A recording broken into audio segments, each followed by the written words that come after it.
Clip number 342 انشاءاللہ عز و جل اس کلپ میں سورہ اعراف کی آیت نمبر 35 سے 37 تک کی تلاوت، ترجمہ اور تفسیر قرآن صراط الجنان سنیں گے۔ بسم اللہ الرحمن الرحیم، اللہ کے نام سے شروع جو نہایت مہربان رحمت والا ہے۔ یا بنی آدم اما یأتینکم رسل منکم یقصون علیکم آیاتی فمن اتقى وأصلح فلا خوف عليهم ولا هم يحزنون۔ ترجمہ: اے آدم کی اولاد، اگر تمہارے پاس تم میں سے وہ رسول تشریف لائیں جو تمہارے سامنے میری آیتوں کی تلاوت کریں تو جو پرہیزگاری اختیار کرے گا اور اپنی اصلاح کر لے گا تو ان پر نہ کچھ خوف ہوگا اور نہ وہ غمگین ہوں گے۔ يأتينكم رسل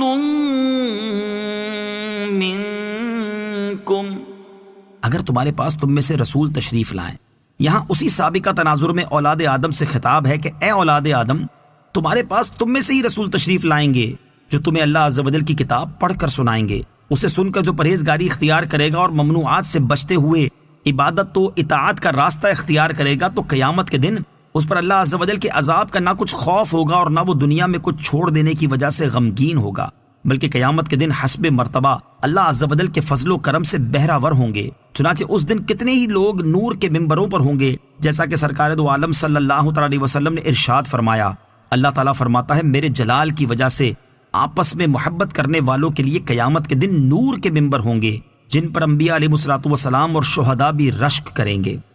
والذین کذبوا بآیاتنا واستکبروا عنها اولئک اصحاب النار هم فیہا خالدون۔ ترجمہ: اور جو ہماری آیتیں جھٹلائیں گے اور ان کے مقابلے میں تکبر کریں گے تو یہ لوگ جہنمی ہیں، اس میں ہمیشہ رہیں گے۔ وَاسْتَكْبَرُوا عَنْهَا، اور آیات کے مقابلے میں تکبر کریں گے۔ آیات کے مقابلے میں تکبر کا معنی ہے انہیں تسلیم نہ کرنا۔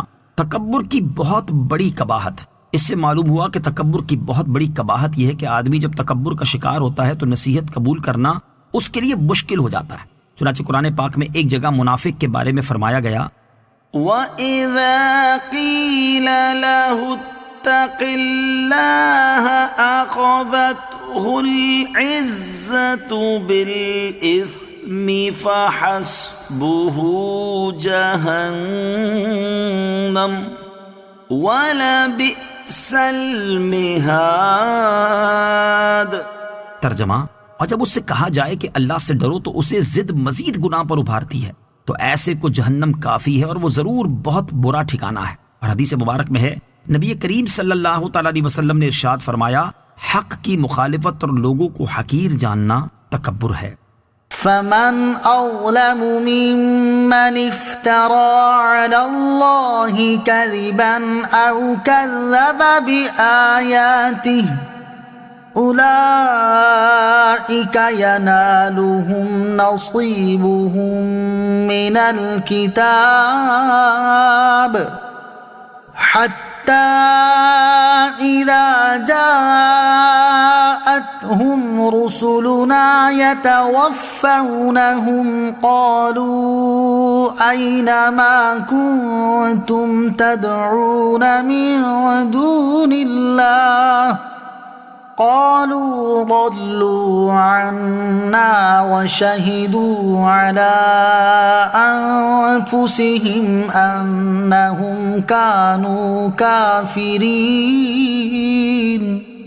ترجمہ: تو اس سے بڑھ کر ظالم کون جس نے اللہ پر جھوٹ باندھا، اس کی آیتیں جھٹلائیں تو انہیں ان کا لکھا ہوا حصہ پہنچتا رہے گا، حتیٰ کہ جب ان کے پاس ان کی جان قبض کرنے کے لیے ہمارے بھیجے ہوئے فرشتے آتے ہیں تو فرشتے ان سے کہتے ہیں وہ کہاں ہیں جن کی تم اللہ کے سوا عبادت کیا کرتے تھے؟ وہ جواباً کہتے ہیں وہ ہم سے غائب ہو گئے، اور اپنی جانوں پر آپ گواہی دیتے ہیں کہ وہ کافر تھے۔ فمن اظلم ممن، تو اس سے بڑھ کر ظالم کون، یعنی اس سے بڑا ظالم کون ہے جو اللہ تعالیٰ کی طرف وہ بات منسوب کرے جو اس نے ارشاد نہیں فرمائی، جو اس نے ارشاد فرمایا اسے جھٹلائے۔ اللہ تعالیٰ پر افطرا کی صورتیں، اللہ تعالیٰ پر افطرا کی مختلف صورتیں ہیں۔ نمبر 1، بتوں یا ستاروں کو اللہ عز و جل کا شریک ٹھہرانا۔ نمبر 2، یزدان اور اہرمن 2 خدا قرار دینا۔ نمبر 3، اللہ تعالیٰ کے لیے بیٹے یا بیٹیاں ٹھہرانا۔ نمبر 4، باطل احکام کو اللہ تعالیٰ کی طرف منسوب کرنا۔ آیات کو جھٹلانے سے مراد یہ ہے کہ قرآن پاک کو اللہ تعالیٰ کی طرف سے نازل کردہ کتاب نہ ماننا اور نبی کریم علیہ الصلوۃ والسلام کی نبوت کا انکار کرنا۔ ینالہم نصیبہم من الکتاب، انہیں ان کے نصیب کا لکھا پہنچے گا۔ آیت کا خلاصہ یہ ہے کہ لوح محفوظ یا ان کے نوشتہ تقدیر میں جتنی عمر اور روزی اللہ عز و جل نے مشرکین کے لیے لکھ دی ہے وہ ان کو پہنچے گی، حتیٰ کہ جب ان کے پاس ان لوگوں کی عمریں اور روزیاں پوری ہونے کے بعد اللہ تعالیٰ کے بھیجے ہوئے فرشتے ملک الموت اور ان کے معاونین ان کی جان قبض کرنے کے لیے آتے ہیں، تو وہ فرشتے مشرکین سے کہتے ہیں تمہارے وہ جھوٹے معبود کہاں ہیں جن کی تم اللہ عز و جل کے سوا عبادت کیا کرتے تھے؟ مشرکین اس کے جواب میں کہتے ہیں وہ ہم سے غائب ہو گئے، ان کا کہیں نام و نشان ہی نہیں۔ چنانچہ بت نہ تو کافروں کو موت کے وقت کسی عذاب سے بچا سکیں گے اور نہ